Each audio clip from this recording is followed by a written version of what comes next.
राजनांदगांव से इस वक्त शिक्षकों से जुड़ी बड़ी खबर सामने आई है। अपनी लंबित मांगों को लेकर छत्तीसगढ़ शिक्षक संघर्ष मोर्चा अब सरकार के सामने खुलकर मैदान में उतर आया है। मोर्चा ने मुख्यमंत्री समेत स्कूल शिक्षा विभाग के आला अधिकारियों के नाम जिला प्रशासन को ज्ञापन सौंपते हुए साफ कर दिया है कि वर्षों से लंबित मांगों पर अब सिर्फ आश्वासन नहीं बल्कि ठोस आदेश चाहिए। छत्तीसगढ़ शिक्षक मोर्चा संघ ने अब फिर से मोर्चा खोल दिया है और आपको बता दें कि छत्तीसगढ़ में तकरीबन 80,000 की तादाद में शिक्षकों की संख्या है और पूरे अगर देश की बात किया जाए तो पूरे देश भर में तकरीबन 25 लाख शिक्षक मौजूद है और ये हड़ताल पूरे देश भर में चलाया जा रहा है। ये हड़ताल का उद्देश्य केवल 5 मांग है और 5 मांग को लेकर के जो है हड़ताल जो है अब शुरू हो चुका है और अभी हमारे साथ में प्रदेश के जो प्रभारी है वो तमाम लोग भी मौजूद हुए हैं। जी सर, आपको शुभ नाम बताएंगे और ये जो 5 मांगे हैं जो मुख्य बिंदु आप लोगों ने रखे हैं उसके बारे में। मैं गोपी वर्मा, जिला संयोजक राजनांदगांव। आज पूरे प्रदेश में छत्तीसगढ़ शिक्षक मोर्चा के आह्वान पे राजनांदगांव जिले में भी हजारों शिक्षक अवकाश लेकर स्कूल बंद करके आज इस धरना प्रदर्शन रैली में शामिल हुए हैं। छत्तीसगढ़ शिक्षक मोर्चा के द्वारा लगातार शासन से विभिन्न मांगों पर चर्चा किया, लेकिन जब सरकार की तरफ से सकारात्मक पहल नहीं हुई तो आज हम लोगों ने जिला मुख्यालय में रैली करने का निर्णय लिया है। कब से आप लोगों का ये जो मांग है वो चलते आ रहा है, क्योंकि 2010 में टेट ये जो नियम है उसको लागू किया गया। ये जो टेट वाली जो बात है 2010 के बाद जो लागू हुआ उसके बाद सरकार चाहती तो अभी 15 साल के बीच में हमारे 1 वर्ष में 2 बार टेट विभागीय टेट कर करके हम लोगों को टेट से मुक्ति दिला सकती थी, लेकिन सरकार की मंशा ऐसी नहीं थी और सरकार का शिक्षा विभाग की स्पष्ट उदासीनता दिख रहा है।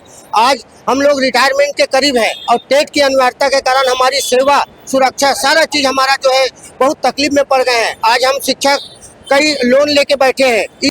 छत्तीसगढ़ में तकरीबन 80,000 शिक्षक और पूरे देश भर की बात किया जाए तो पूरे देश भर में तकरीबन 25 लाख शिक्षक इस आंदोलन की वजह से प्रभावित है। साथ ही साथ इनके आंदोलन की वजह से वो बच्चे भी प्रभावित हो रहे हैं, उनकी पढ़ाई उनकी शिक्षा भी प्रभावित हो रही है जिनके यहाँ ये शिक्षक उन स्कूलों पर पढ़ाने के लिए जाते हैं। अब देखना तो ये होगा कि सरकार इस विषय पर कब तक और क्या कुछ पहल करती है और अगर पहल नहीं करती है तो आने वाले समय में साफ तौर पर इन शिक्षकों के द्वारा अल्टीमेटम दे दिया जा रहा है कि आने वाले समय में ये हड़ताल अनिश्चितकालीन के लिए जारी रहेगा। कैमरा पर्सन अवधेश यादव के साथ India town news Saurabh Tamrakar, Rajnandgaon.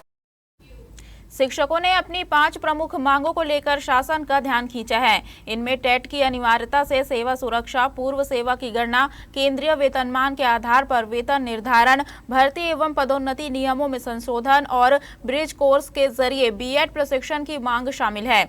सबसे बड़ा मुद्दा टेट को लेकर है। प्रदर्शनकारियों का कहना है कि सुप्रीम कोर्ट ने टेट के लिए 31 अगस्त 2028 तक का समय दिया है। ऐसे में पदोन्नत शिक्षकों पर टेट की अनिवार्यता लागू करने के बजाय उनकी सेवा सुरक्षा सुनिश्चित की जानी चाहिए। वहीं एलबी संवर्ग के शिक्षकों ने पंचायत संवर्ग में प्रथम नियुक्ति तिथि से सेवा की गणना करने और पुरानी पेंशन समेत शिक्षा विभाग में लागू सभी लाभ दिए जाने की मांग उठाई है।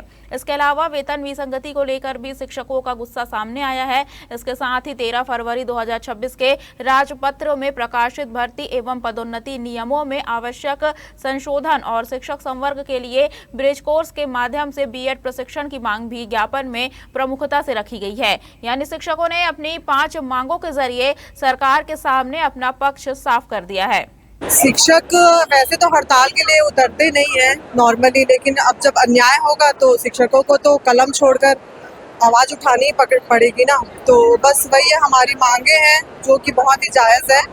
जैसे कि हम लोग जो पुराने टीचर हैं 2006 98 वाले हैं 2006 7 8, तो उनको अभी प्रमोशन के लिए बोला चाहिए टेट टीटी क्लियर करने के लिए बोला गया है। तो अब जिनके टीटी क्लियर नहीं है उनको अपात्र माना जा रहा है। बच्चे की चिंता हमको शुरू से है सर। हम 50 साल की उम्र पार कर लिए और हमेशा बच्चों की चिंता में है। आज भी हमको चिंता है, पर हमको साथ साथ अपनी नौकरी भी की चिंता है। हम अकेले अपने घर का लालन पालन करते हैं। आज 50 वर्ष के बाद हमारा टेट परीक्षा लेंगे, हम कैसे परीक्षा देंगे बताइए। हम पढ़ नहीं सकते, पढ़ा सकते हैं।